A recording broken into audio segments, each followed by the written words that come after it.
പേരില്ല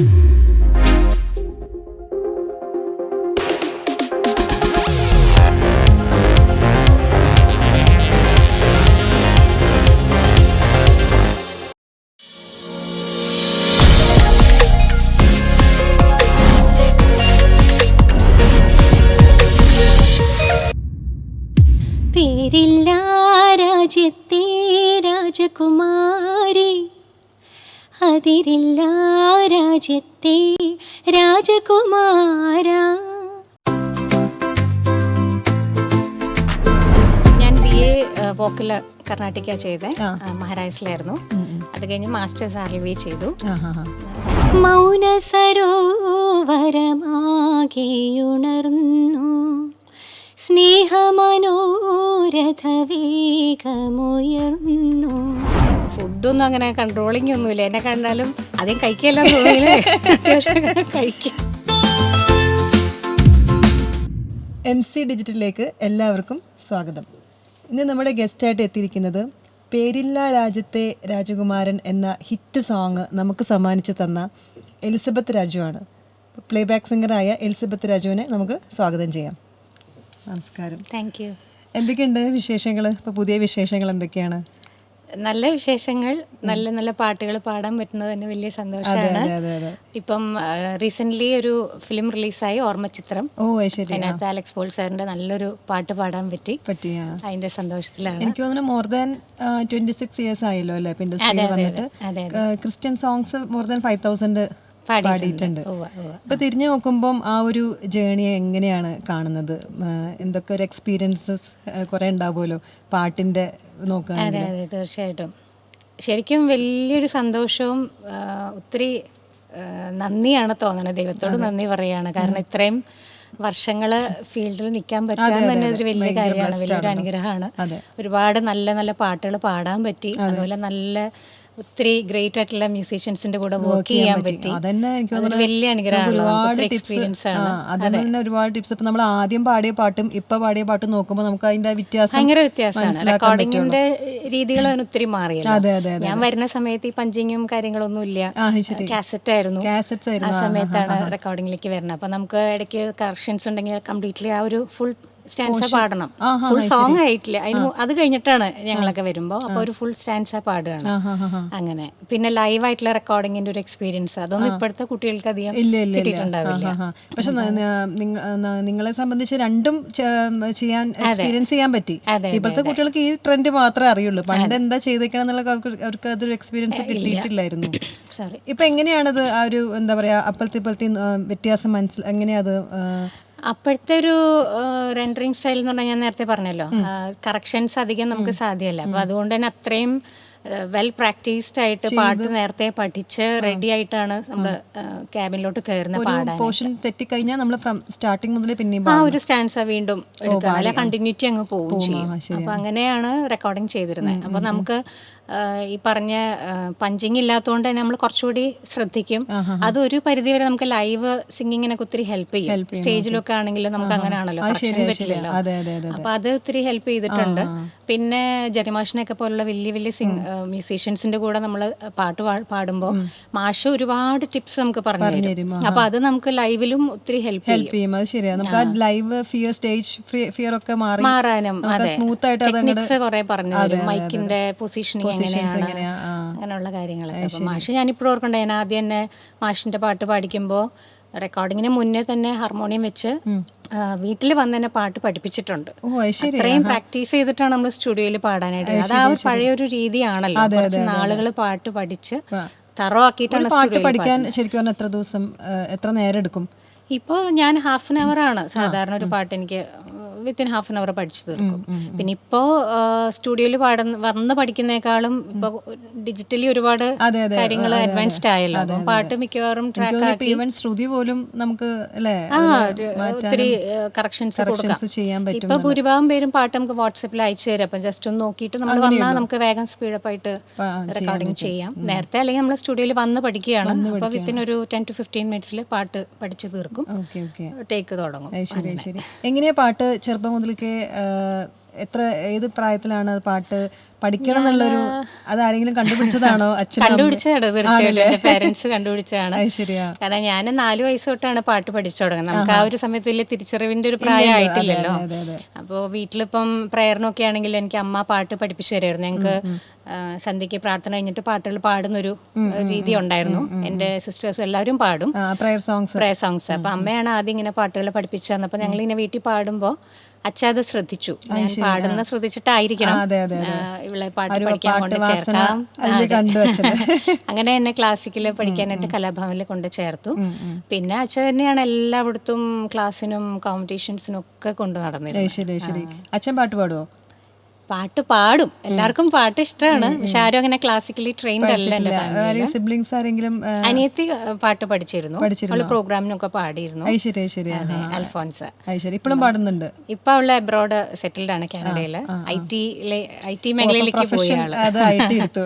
അതെ, ഞാൻ മാത്രമേ സിംഗിങ്ങിലേക്ക് പ്രൊഫഷനായിട്ട്. സ്കൂളില് പാട്ട് കോമ്പറ്റീഷൻസിലൊക്കെ പാടാറുണ്ടായിരുന്നോ?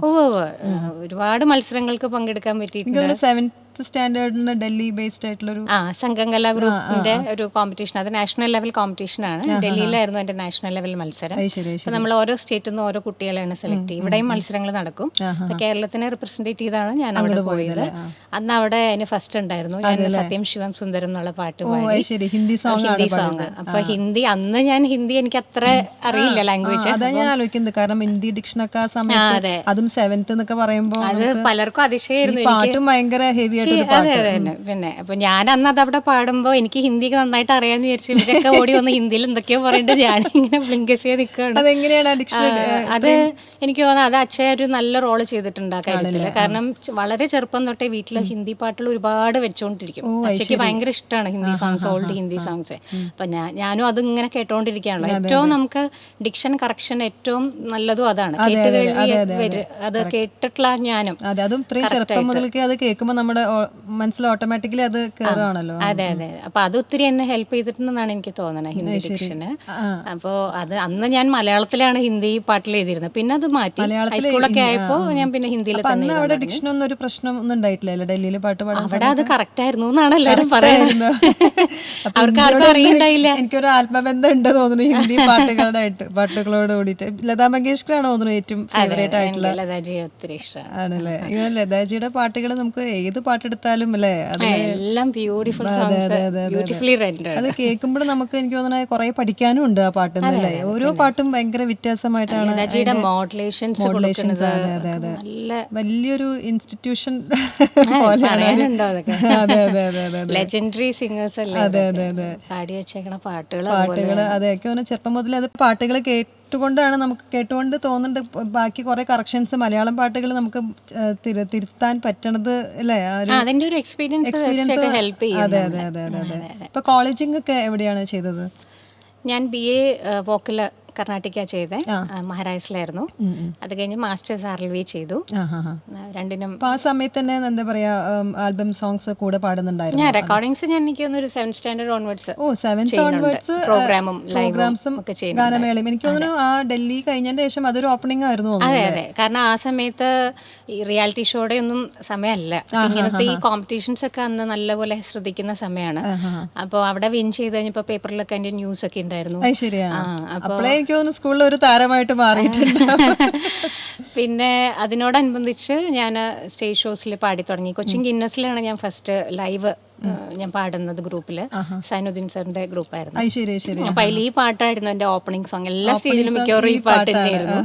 പിന്നെ കൊച്ചിൻ CAC കലാഭവൻ 7th പഠിക്കുന്ന സമയത്ത് ആ വർഷമാണ് ഇത് കോമ്പറ്റീഷൻ വിൻ ചെയ്യണത്. അപ്പൊ അത് കഴിഞ്ഞ് 7th മുതൽക്ക് വിചാരിച്ചിരുന്നോ ഇത് എന്റെ പ്രൊഫഷൻ ആക്കി ഞാൻ എടുക്കാൻ പോവാണ് എന്നുള്ളത്? അപ്പൊ മുതൽക്കുള്ള ഒരു തോട്ട് ഉണ്ടായിരുന്നോ? പ്രൊഫഷൻ ഞാൻ അങ്ങനെ ചിന്തിച്ചിട്ടില്ലെങ്കിലും പാട്ടാണ്, ഞാൻ ഈ പാട്ട് തന്നെയാണ്. കാരണം നമുക്ക് വേറൊരു ചിന്ത എനിക്ക് അന്നേരം വന്നിട്ടില്ല മനസ്സിൽ. ഫുൾ ടൈം മ്യൂസിക്കിനോടാണ് ഭയങ്കര ഇഷ്ടമാണ്. നമ്മള് മനസ്സിഷ്ടപ്പെട്ട് ചെയ്യണ ഒരു കാര്യമാണല്ലോ. അപ്പൊ ഒരിക്കലും നമ്മൾ പിന്നെ അതൊരു പ്രൊഫഷൻ എന്നുള്ള ചിന്തിക്കുന്നില്ല. ആ ഒരു ഏജില് പാടുക എന്നുള്ളൊരു സന്തോഷമാണ്. സ്റ്റേജുകളിൽ പോവുക. പിന്നെ അത് കഴിഞ്ഞ് ഞാൻ 10th സ്റ്റേറ്റ് ഫസ്റ്റ് ഉണ്ടായിരുന്നു കലോത്സവത്തിന്. അപ്പൊ അത് കഴിഞ്ഞ് റെക്കോർഡിങ്സ് കൂടുതൽ സജീവമായി. പിന്നെ കൈരളി സ്വരലേ യേശുദാസ് അവാർഡ് 2000 ആദ്യത്തെ വർഷമാണ്. അതാണ് ശരിക്കും റിയാലിറ്റി ഷോയുടെ ഒക്കെ ഒരു തുടക്കമാണ് കൈരളി ചാനലിൽ വന്നത്. അപ്പം അന്ന് അതൊരു വലിയ കോമ്പറ്റീഷനാണ്. ദാസങ്ങളുടെ പേരിലുള്ള അവാർഡ് എന്നുള്ള രീതിയിലാണ് അത് വിൻ ചെയ്യുന്നവർക്ക്. അന്നത്തെ ക്യാഷ് പ്രൈസ് 25,000 ആണ്. അത് അന്നത്തെ വലിയൊരു എമൗണ്ട് ആണ്. അപ്പം അത് കഴിഞ്ഞ ദാസങ്ങളുടെ കൂടെ ഷോസ് ചെയ്യാൻ പറ്റി. 2-3 ഷോസ് അത് ആ ഒരു കോമ്പറ്റീഷൻ കഴിഞ്ഞപ്പോൾ ചെയ്തു. വലിയ ഭാഗ്യമായിട്ട്. അന്ന് ഞാൻ +1 പഠിക്കും. ആ സമയത്ത് തന്നെ ദാസങ്ങളുടെ കൂടെ ചെയ്യാൻ പറ്റും. അതൊരു എക്സ്പീരിയൻസ് എന്തായിരിക്കും? എന്താ പറയാ, അത് മറക്കാൻ പറ്റില്ല നമുക്ക്. പക്ഷെ അതുപോലെ ഒരു ക്രൗഡായിരുന്നു അവിടുത്തെ കൊടുങ്ങല്ലൂർ ആലുവയിലൊക്കെ ചെയ്ത ഷോസ്. രാധേ ചേച്ചിയൊക്കെ ഉണ്ടായിരുന്നു അന്ന്. ഒരു പ്രോഗ്രാമിക്കൊന്ന് ചിത്രേച്ചി ഉണ്ടായിരുന്നു ദാസങ്ങളുടെ ഷോയ്ക്ക്. അപ്പോൾ അതൊരു വലിയ എക്സ്പീരിയൻസ് ആണ്. നല്ല നല്ല പാട്ടുകൾ ദാസങ്ങളുടെ ഡ്യുവറ്റ്സ് പാടാൻ പറ്റിയ. ഹിന്ദി ആണോ അതോ? അന്ന് ഹിന്ദിയും പാടി വിജയ് ഉണ്ടായിരുന്നു. അപ്പം ഹിന്ദിയും പാടി പിന്നെ മലയാളവും പാടി. പഴയ പാട്ടുകളൊക്കെ അന്ന് മുതലൊക്കെ പുള്ളി. അതെ അതെ, ദാസങ്ങൾ അന്ന് ഒത്തിരി കാര്യങ്ങളൊക്കെ നമുക്ക് പറഞ്ഞു തന്നു. ഫുഡിൽ എന്തൊക്കെ ശ്രദ്ധിക്കണം, പാട്ട് പാടുമ്പോൾ എന്തൊക്കെ ശ്രദ്ധിക്കണം, സ്റ്റേജിൽ പാടുമ്പോൾ എങ്ങനെ നോക്കണം, ഒരുപാട് കാര്യങ്ങൾ പറഞ്ഞു. അതൊക്കെ ഭയങ്കര ബ്ലെസ്ഡ് ആണ്. കാരണം നമുക്ക് ഇത്രയും ചെറുപ്പത്തിൽ തന്നെ അവരുടെ കൂടെ പാടാൻ പറ്റുക, അവരുടെ കൂടെ ഉള്ള ടിപ്സുകൾ ഇതൊക്കെ നമുക്ക് ഫ്യൂച്ചറിലേക്ക് ഒരുപാട് ഹെൽപ്പ് ചെയ്യണതാണ്. എല്ലാവരും ഒരു സ്വപ്നമാണല്ലോ പാടുക എന്ന് പറയുന്നത്. പ്രത്യേകിച്ച് ഒരു സ്റ്റേജ് ഷെയർ ചെയ്യാന്ന് പറയുന്നത് എല്ലാവരും ഒരു ഡ്രീമാണത്. ഇപ്പൊ കോളേജിലേക്ക് വന്ന സമയത്ത് ട്രാക്കുകൾ ഓൾറെഡി ക്രിസ്ത്യൻ സോങ്സ് അതിലാണ് കൂടുതൽ. അതെ അതെ, എനിക്ക് കൂടുതൽ റെക്കോർഡിങ്സ് വന്നിരുന്നു. ഡിവോഷണൽസ് തന്നെയാണ് എൻ്റെ ഓപ്പണിങ്ങും റെക്കോർഡിങ്. ഞാൻ ഫസ്റ്റ് പാടുന്ന ഡിവോഷണൽ സോങ് ആണ്. ഫസ്റ്റ് പാടിയ ആ ഡിവോഷണൽ സോങ് ഏതാണ്?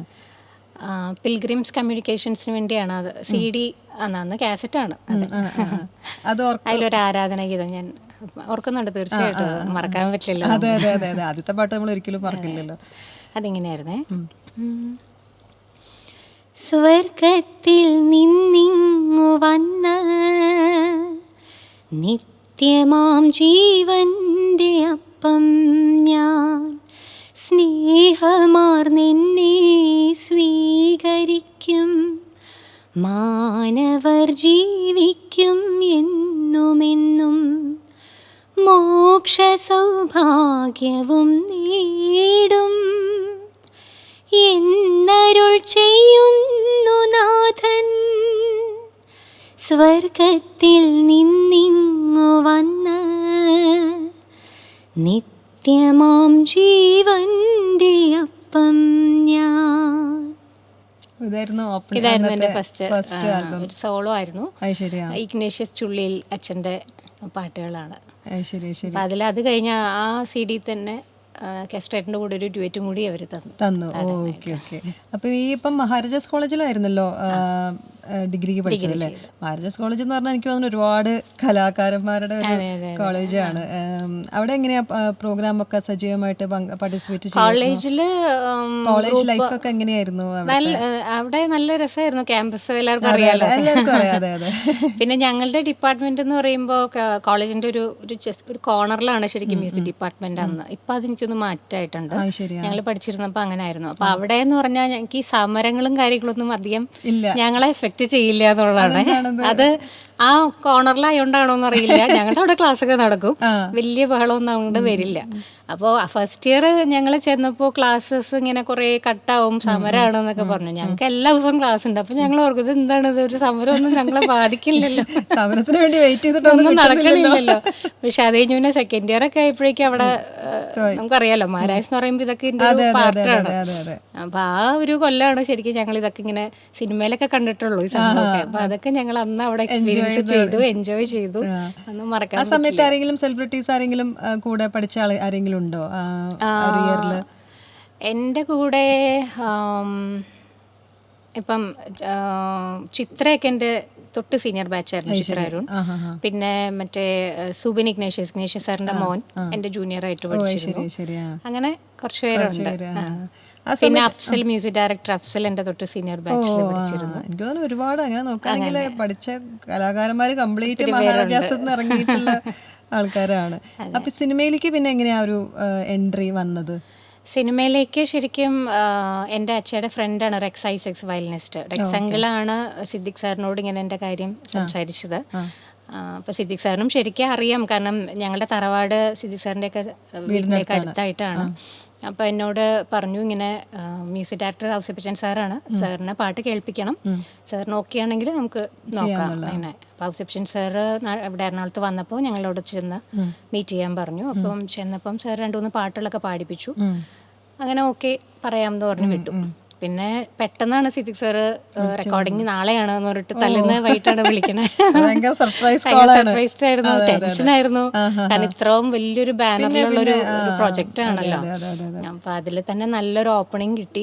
വലിയ ബ്ലെസ്സിങ് ആണ്. കാരണം അതിനകത്ത് ശരിക്കും എന്റെ ആദ്യം റെക്കോർഡ് ചെയ്യണ പാട്ട് അരികത്തായാരോ ആണ്. അത് പാടിയ ശേഷം അവിടെ അതെല്ലാവർക്കും ഒത്തിരി ഇഷ്ടമായിട്ടാണ് എനിക്ക് പേരില്ല രാജ്യത്ത് എന്നുള്ള ഡ്യൂറ്റും കൂടി തന്നത്. കാരണം ഇന്നത്തെ കാലത്ത് എല്ലാവരും അങ്ങോട്ട് പോയിട്ടാണ് ചാൻസ് ചോദിച്ചിട്ട്, അതേ സമയത്ത് ഇത് ഇങ്ങോട്ട് വന്നിട്ട് വരിക എന്ന് പറയുമ്പോൾ അത് വലിയൊരു പാട്ട്. അത് ഔസേപ്പച്ചൻ സാറിനും സിദ്ദിഖ് സാറിനൊക്കെ ഒത്തിരി താങ്ക്ഫുൾ ആണ്. അല്ല എന്റെ പ്രൊഡ്യൂസർ ജോണി സാരി സാറ്, എല്ലാവരും പാട്ടും ഭയങ്കരമായിട്ട് ഹിറ്റായി. നല്ലൊരു അതിന്റെ ഒരു സ്പെഷ്യൽ കൊറിയോഗ്രാഫി ഒക്കെ സ്റ്റൈലാണ് അതിന്റെ ചെയ്തിരിക്കുന്നത്. എനിക്ക് തോന്നുന്നു അത് അധികം ആർക്കും അറിയില്ല തോന്നുന്നത് എലിസബത്ത് ആണിത് പാടി ആ സമയത്ത്. കുറെ പേർക്കും അറിയണ്ടായിരുന്നില്ല. അത് എന്റെ കല്യാണം ആ സമയത്തായിരുന്നു.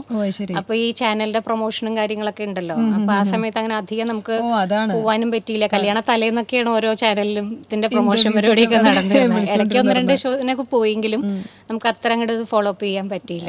പലർക്കും അത് ഞാൻ പാടിയതാണെന്ന് അറിയണ്ടായിരുന്നില്ല. കുറെ വർഷങ്ങൾ കഴിഞ്ഞു ഈ അടുത്തും ഏതോ ഇന്റർവ്യൂവിൽ ഇങ്ങനെ പറഞ്ഞപ്പോഴാണ് അപ്പോഴും പലരും കമന്റ് പറയണ്ടായോ പാടിയതാണോ അങ്ങനെ. ആ പാട്ട് നമുക്ക് 4 പേരും ഒന്ന് കേൾക്കാം. പുലർമഞ്ഞു മഞ്ചിമയിലൂടെ മലർ മഞ്ചലേറി പൂത്തുലഞ്ഞൊരി കന്നി വസന്തം തേടുവതെന്താണ്? അഴകിൻ്റെ വെണ്ണില കായൽ തിരനീന്തി വന്നതാരോ? എൻ്റെ തേൻകിന കടവിലടുക്കുവതാരാണാരാണ്? പേരില്ല രാജ്യത്തെ രാജകുമാരി, അതിരില്ല രാജ്യത്തെ രാജകുമാര. ആരോരും കാണാതെന്നരികെ വരാമോ? അരികിൽ ഞാൻ വന്നാൽ ഇന്നെന്തു തരും നീ? മാരിവില്ലുകളാലെ മണിമാളിക പണിയും ഞാൻ, വാർമേഘമാലയിലൂടെ നിന്നെ കൊണ്ടുപോകും. പുലർമഞ്ഞു മഞ്ചിമയിലൂടെ മലർ മഞ്ചലേറി